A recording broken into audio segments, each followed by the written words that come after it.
Dhaka medical থেকে আপনাদের সঙ্গে সরাসরি যুক্ত হয়েছি।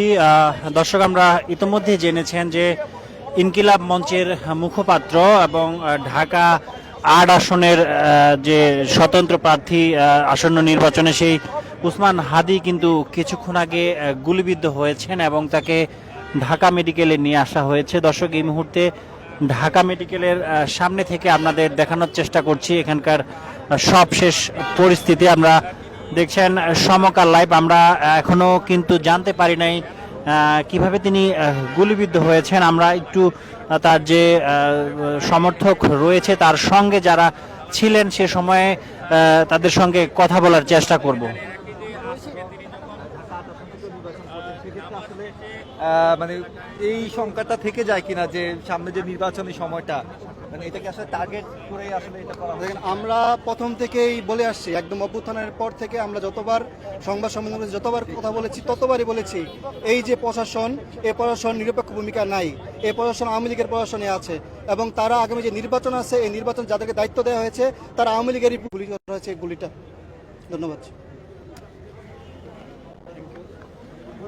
দর্শক, আমরা দেখছেন সমকাল লাইভ। এই মুহূর্তে ঢাকা মেডিকেল থেকে আপনাদের সঙ্গে সরাসরি যুক্ত হয়েছে, এখানকার সবশেষ পরিস্থিতি দেখানোর চেষ্টা করছি।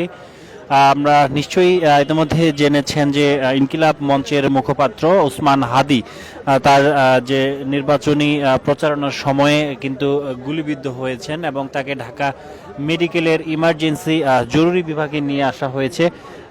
জরুরি বিভাগের ঠিক সামনের দৃশ্য আপনাদের দেখানোর চেষ্টা করছি। তাকে গুলি করে হত্যা করা, এটা কেমন রাজনীতি হতে যাচ্ছে এটা ভবিষ্যতে সেটা দেখছেন।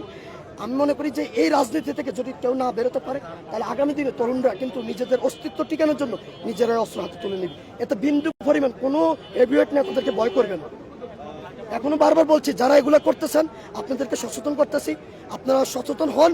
যদি গুলি করে মারার ইচ্ছা থাকে আগে থেকে বলে দেন, প্রয়োজনে আমরা আপনাদের কাছে যাব, আপনাদের সামনে দাঁড়াবো, বুক পেতবো, গুলি করে দিবেন। জুলাই আন্দোলন যেভাবে আমরা বুক পেতে দিয়েছি সেভাবে আমরা আমাদেরকে।